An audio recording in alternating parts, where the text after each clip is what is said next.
Good afternoon, everyone. My name is Dan Harris, and I'm your host. This is NuPath Live. Today is June 3rd, and we're very excited to have you join us to talk about some exciting things that have been happening at NuPath. Now, for those of you who have been regular viewers of our broadcast, and those of you who are our staff who have been fully vaccinated, you know that today is an extraordinarily special and exciting day. Today is the day that we are going to do a raffle for a free year of health insurance. But you know what? While we're waiting to go live, Greg gives us the 5-minute cue, and then 2 minutes, and I always enjoy listening to the music that he's selected. And if any of you were waiting or happened to hear it, it's a Rare Earth from 2005. I just want to celebrate the words that I just want to celebrate. Another day of living. I just want to celebrate another day of life. And the vaccines have let us do that, guys. We are really, really happy that we're talking about the things we're talking about now, and not the things we were talking about a year ago. And that is worth celebrating.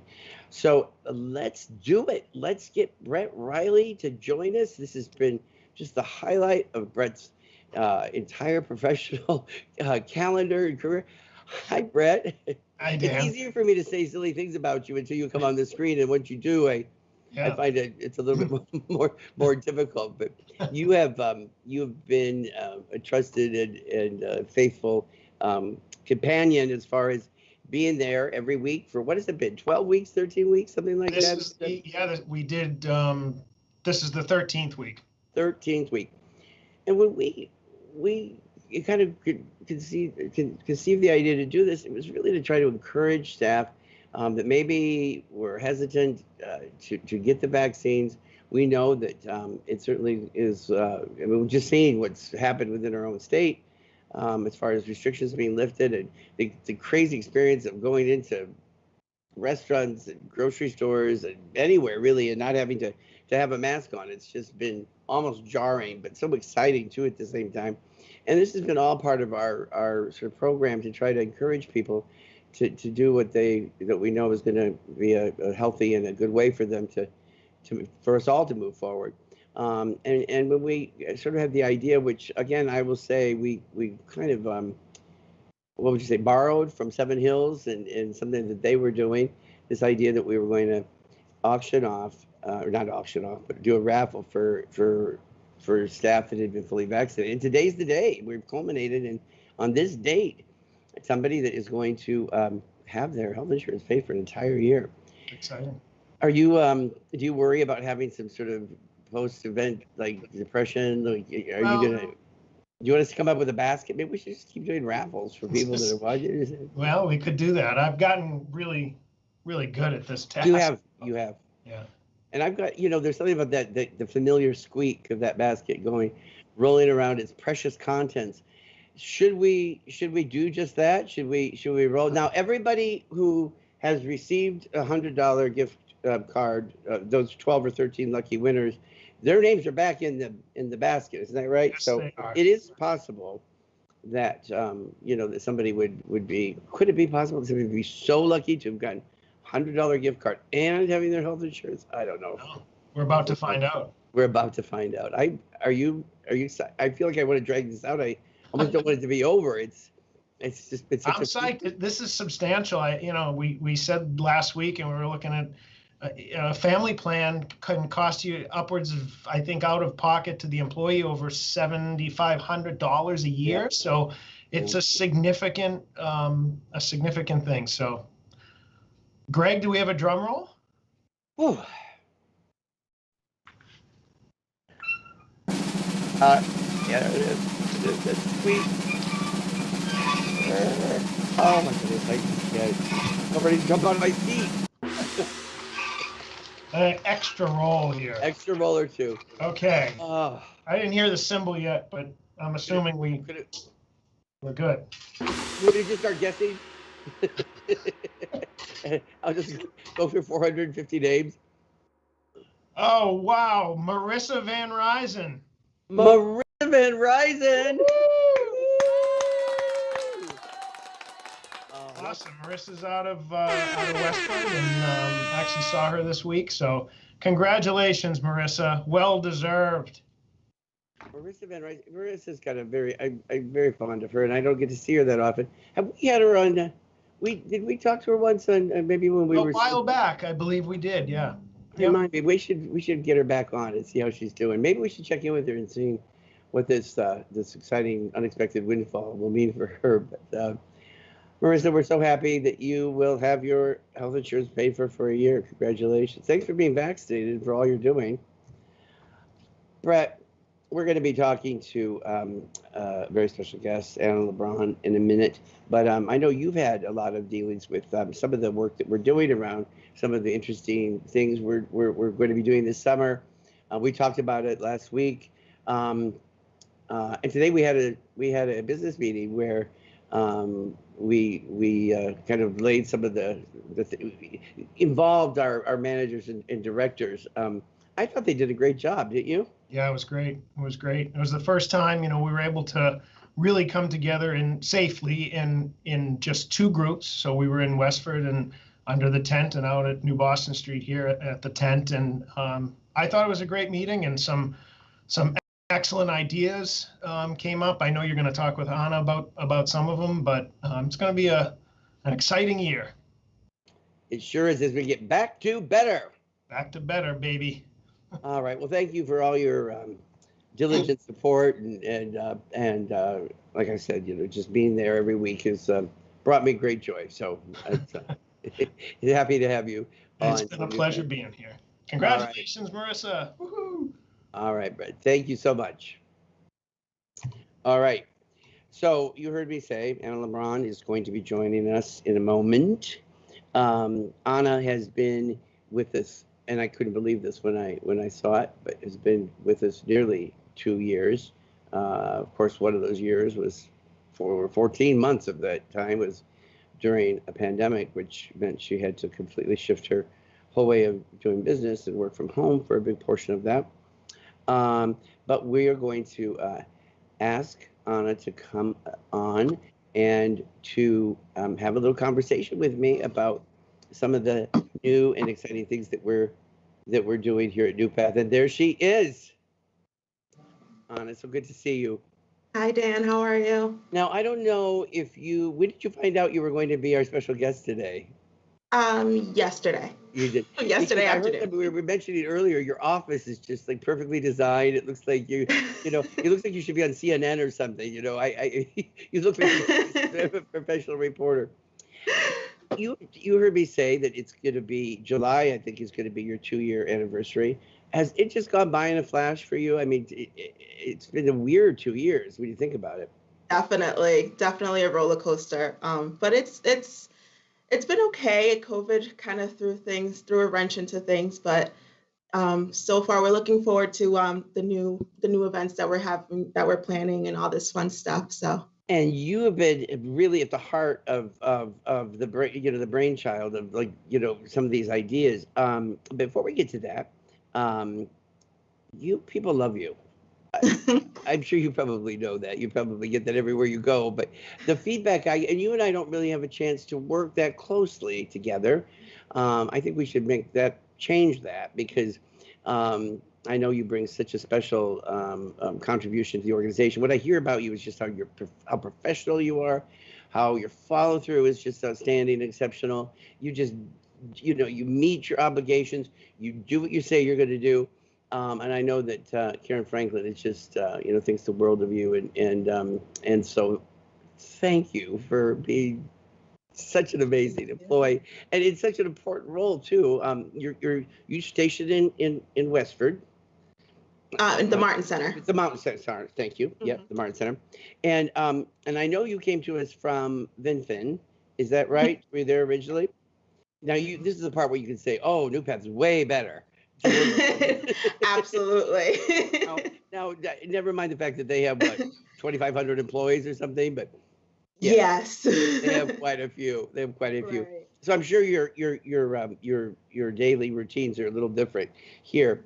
But you know what I did not know about you, and I don't know that I would have unless I'd had your resume in front of me. You got your bachelor's from Bridgewater in public relations and HR certification. Is that right? In communications and public relations. Communications and public relations, okay. And then your master's from Lasalle College and I guess it's university now, is it? Did they change? University, yeah. Yeah. And that's the one. Is that the one in Newton? Yes.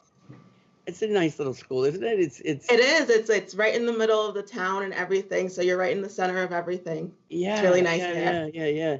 And so you got your master's in marketing communications. Is that right? Yes, and human resources. You are just a rich font of resources that we will look forward to putting to greater use. So you came to us, and pandemic struck, and you've been doing a lot of different things, and working remotely and so on. Now that we're trying to get back to better, get our programs back up and running, you've been working on a project to kind of address just general morale and I had this idea. We started talking about it a few weeks ago about coming up with different kinds of activities. And part of my thinking was that people may need some gentle and some incremental ways of feeling comfortable coming back into groups and crowds, because it's really changed, our whole psyche, I think, as a country, as a workforce. And I wondered if you talk to us about your thoughts as you approach this, because I know there's a little flavor there, and I don't want to stop talking to hear your answer, but I know there's a little flavor of diversity in there, and we'll talk in a minute about the diversity, equity, and inclusion committee that we're putting together. But I wish you talk to us about talk to us about your experience at NuPath, but then about the activities the events that you have planned for us. Sure. Yeah. So before the pandemic, I was interacting a lot more with staff at the programs themselves, just going to different programs every day. Every day was different, a different location. And then once the pandemic hit, most of all of our communications with staff was via the phone, via email. So the interaction was a little limited in that sense.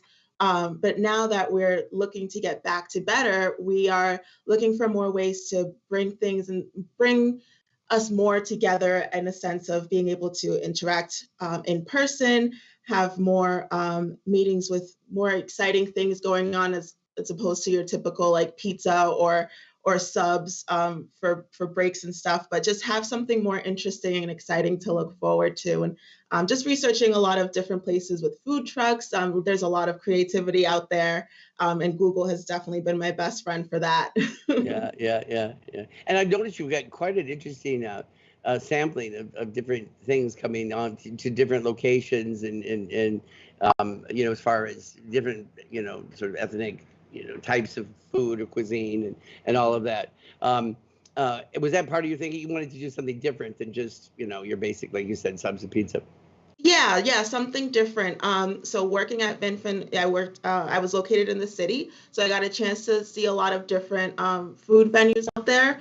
So just reaching out to them, giving them a little bit of our elevator pitch of what our company's about and what our events are going to be focused on, and see how they would be interested in joining us for these events and working with us to make it happen. So the chicken and rice guys are coming June 11th to New Boston Street. We have Pete's ice cream and cotton candy. So just a lot of fun stuff coming and different food trucks. I found a waffle truck recently that is really interested in working with us. So a lot of places with a lot of creativity and different types of food out there. Now, I happen to notice in the picture that Greg's got on the screen, it's showing the dunk tank with Dan Lannon's face. Looks like it could be underwater. Now, I didn't know if that was a real dunk tank, or could we put a pie in his face? I mean, yeah, if he's down for that, I don't know. I would put the pie in his face if it came to that. You know what? When you were talking before this started, I had a kind of a flashback, because for many years, NuPath had a tradition of doing what we call Diversity Day. And you probably have heard people talk about that. But in the very beginning, when we started it, it was, oh my gosh, it goes back so far now. I'm trying to remember. But we all were encouraged to bring in a dish that we had cooked that represented our own sort of heritage. And I remember bringing something we call rice chop, which is like a peanut-based stew that we grew up eating in Sierra Leone, West Africa, where I lived until I was 16. One time year I brought in bangers and mash because my dad's English. But then, as we grew bigger, it just didn't seem to work quite so well to have people cooking, and then you sometimes see it, you'd be like, I don't know if, you just don't know how things are prepared, or, if you want to make sure that if you're feeding this to everybody. But the whole idea was to celebrate our diversity, our rich diversity as an organization. So I don't know what I'm asking you exactly, but I like that you were talking about it from that perspective. Um, and so I guess I'm going to say that if there's anything more we could do to kind of parlay this into, recognizing, celebrating, valuing diversity in that way, through, maybe not so much for these food events, but, just thinking about what we do going forward, because I know you're working on other kinds of ideas that will take us through the summer as ways for us to just, give a little lift to staff, a little thanks, and diversity is such an important thing for us, don't you think? Yeah, absolutely. We definitely have a lot of diversity within our company, so it would be really interesting to bring that to each individual program, and just see what happens, see what learn new things. It's always interesting to learn about different cultures and different experiences from our staff. This I'm debating whether or not, and we only have, not we only have you. We're lucky to have you as our primary guest. So I'm going to talk to you for much longer than I would normally, because right now I'd have to be wrapping up to get on to somebody else. I'm debating about whether or not to go the route of, 'cause I didn't warn you I was going to do this, and so, but now that I'm, building it up, I have to. But you heard me say today, we had our business meeting, as we talked about with Brett a moment ago. And you heard me announce to the group that we were putting together our own DEI committee, that's diversity, equity, inclusion. And what's happened is, and you probably are, more, in line with, all of the industry communication around this. Human resources are working, frantically probably across the country, and all of these committees going together, a lot of it in response to George Floyd and the terrible thing that happened with his killing, and some of the brutality, and I'm trying not to get political, but of what we have become more and more aware of, things that are going on. And this is a topic that so everybody kind of, I would say, jump on the bandwagon, because that makes it seem like that's a bad thing. It doesn't have to be a bad thing if you're doing something good. But as we think about us as an organization, and um, how we implement some of the important values of diversity and equity and inclusion, to make sure they're not just words. Um, it's just so important to me that we continue to do so. That's in a way that's going to bring about actual, progress. And I don't know what I'm asking you here exactly. Maybe your own take on our organizational kind of approach to diversity. I mean, I talk about it all the time. People probably don't hear me talking about it, but we've got a major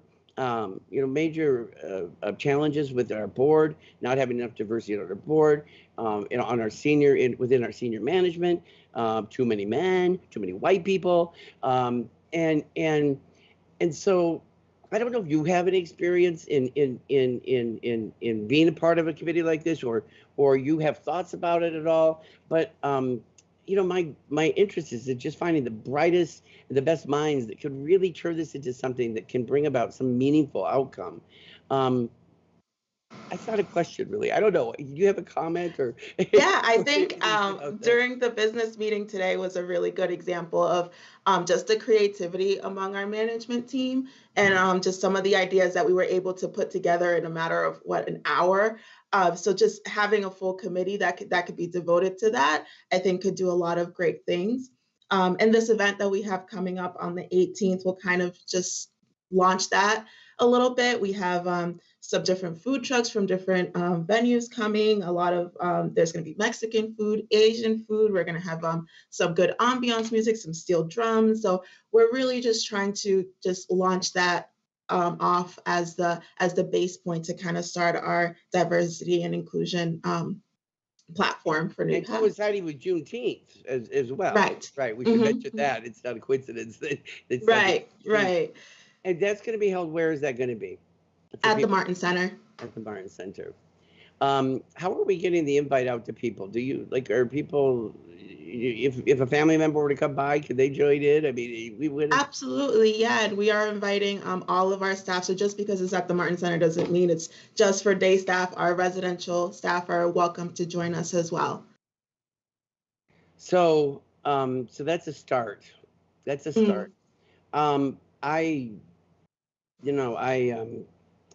I've shared this before. I can't remember where. And sometimes these things are hard to talk about because people are worried they're going to say the wrong thing, But as a gay man, I have experienced the feeling of not having opportunity, or things are very different now than they were when I came of age. But my whole life, I feel like, the whole reason I got into this field is that I wanted to make life better for people that are so vulnerable, and people with disabilities that can't speak for themselves, that can't, maybe advocate for themselves. And as my positions changed and positions of leadership grew and so on, I've always would never want anybody to feel that they are, that they're not given opportunities. So because based on anything, race or sexual orientation or anything else, when I look across our organization, I feel like I see a lot of diversity, but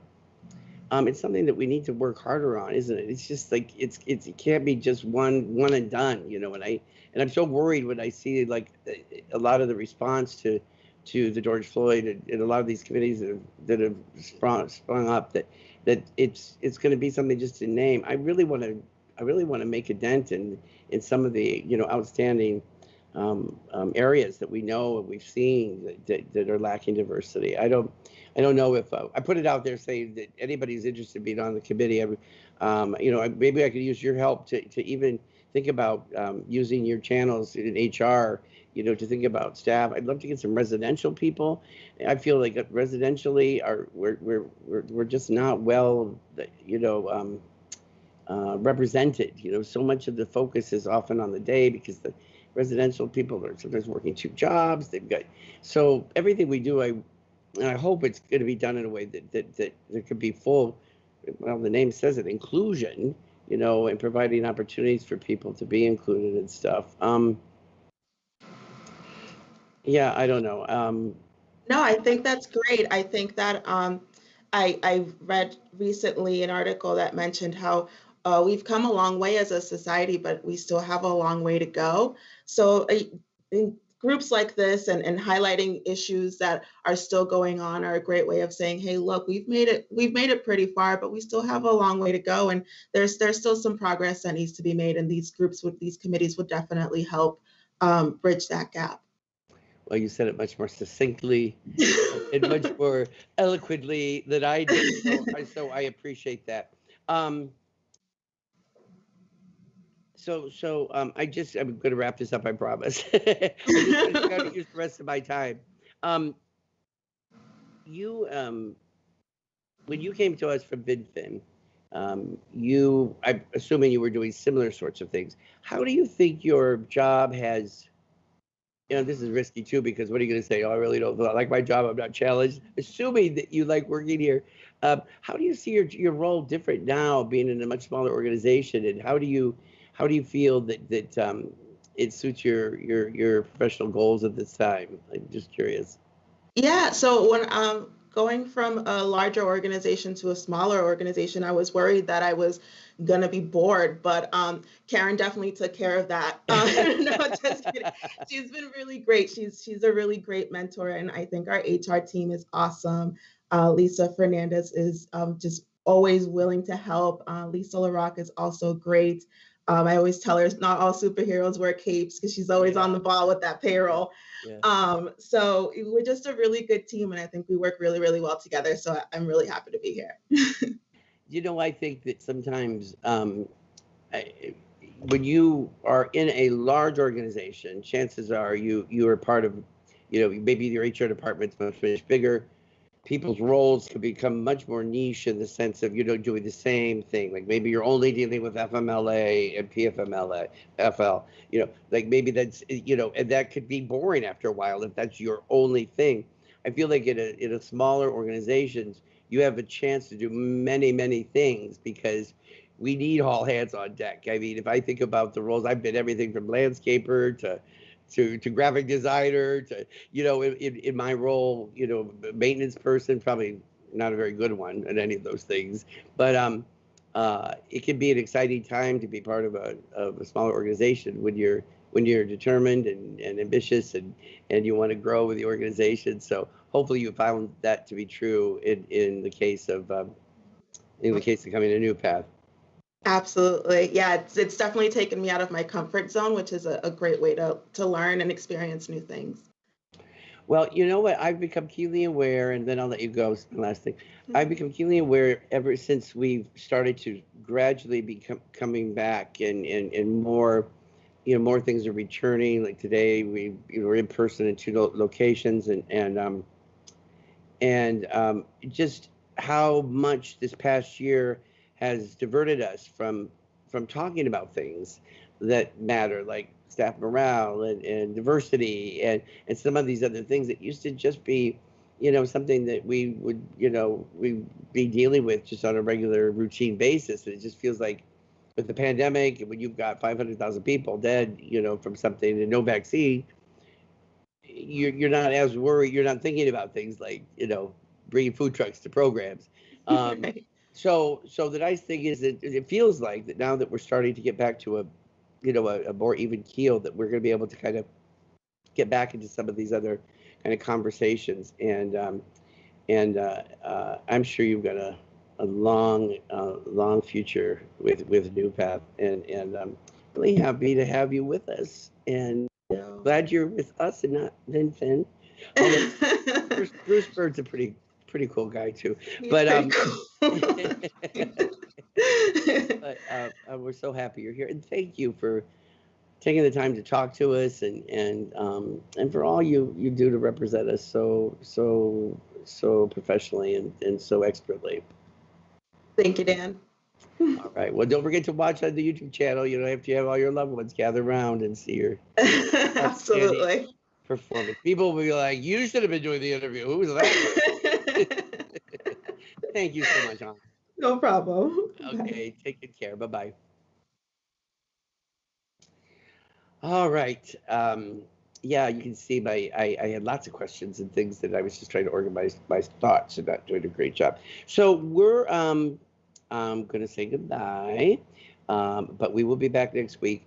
One thing that has been on my mind, and if anybody has any thoughts about it, that's watching this right now, our viewership for our weekly broadcasts were, they were maybe, pushing around 200 at one point. Now I realize that now that things are getting back to normal, people don't have as much a need, probably, or perceived need for information. There was a time where we were, really relying on every word that Dan Lannon might say, or guidance for staff around various things, and so there was a much greater need. By no means do I want to go back to that, just to increase the viewership, but we do want to use our resources and our time to the greatest effect possible. The number of people viewing these has gone down to about the lowest that we'd seen last week was about 100. There's still 100 people that matter very much to me, and if you're getting something of value from these, and staying connected with our community, then that is probably more than enough and reason to continue this. But I don't know. If you had thoughts, feel free to express them. Email to info@NuPath, or to me or Brett or Greg or anybody if you like them, or if you want to go down to a fewer. I wasn't planning to do this right now, but I had 2 minutes at the end, so that's why I thought I would. You guys are awesome. Our staff are incredible. We're so fortunate to have such a team working together, and people are so committed to excellence.